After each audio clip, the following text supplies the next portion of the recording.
Men tug'ruqda o'zim bilan erimni olib kirdim va umuman pushaymon emasman. 4-may kuni ertalab soat 7 da suv ketib dardim kelishni boshladi. Timur ikkalamiz ham joyimizdan sakrab turib, sraz doktorga telefon qilib, raddomga narsalarni yig'ishni boshladik. Raddom uyimizdan ancha uzoq, probkalar bilan 50 minut 1 soatlik yo'l va albatta meni 9 oy davom etgan toksikozim o'sha yerda ham o'zini ko'rsatdi. Mashinada ko'nglim aynib, qusib dabdalam chiqdi. Bunaqa dard kelish, suv ketish va qusish kombosini hech kimga tavsiya qilmayman. Menga yoqmadi. Bir amallab raddomga kelib oldik. Borgan sari og'riqlarim kuchayib ketyapti, chidolmayapman va o'sha paytda doktor kelib menga epiduralni anesteziya taklif qildilar. Doktorning aytishlari bo'yicha bu sizni почти что hamma og'riqingizni oladi, lekin o'g'lingizni yuragini urishiga, davleniyasiga yomon ta'sir qilishi mumkin.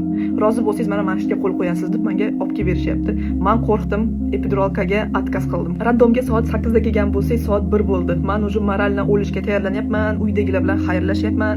Timurning qo'llarini qattiq siqib yig'lashni boshlayapman. Timur chidoyman, rostdan boshqa chidoyman, iltimos ayting yordam berishsin. Timur bechora ham nima qilib yordam berishni bilmaydilar. Bellarimni massaj qiladilar, chuqur-chuqur nafas oling deb padesha qilib turadilar. Soat 4 bo'ldi. Oyoq qo'llarim qaltirab, o'zimga o'zim javob bera olmay qoldim. Ko'zimni oldi qop-qorong'i bo'ldi, qulog'im umuman eshitmay qoldi va Timurning qo'liga dib hushimdan ketdim. Ko'zimni ochganimda уже kravatda edim. Atrofimda faqat medsestralar yuzimga suv sepib yotdi. Farida o'zingizga keling deb. Ko'zimni ochib birinchi qilgan ishim bu albatta atrofda Timurni qidirish bo'ldi, lekin ular уже yo'q edilar. Medsestralar Timurni yig'laganini ko'rib, ularni chiqarib yuborishibdi. Men esa u paytda уже tug'ish paytim keldi. Medsestralar ko'tarib kresloga olib chiqishdi va rovna 4:30 da mening o'g'lim Imron Alixonov tug'ildi. 4 kilo bo'lib tug'ildi o'zi ham. Keyin уже Timurni obratna xonaga kirgizishdi, bolachamizni qulog'iga azon o'qib qo'ydilar va shunaqa tug'ruq hikoyasi bo'ldi. Boshqa odamlarning tug'ruq hikoyasini eshitishni yaxshi ko'rganim uchun ham bu videoni olishga qaror qildim. O'shuning uchun siz ham izohlarda o'zingizni tug'ruq hikoyangizni yozib qoldirishni unutmang. Kitob o'qiganday o'qib o'tiraman.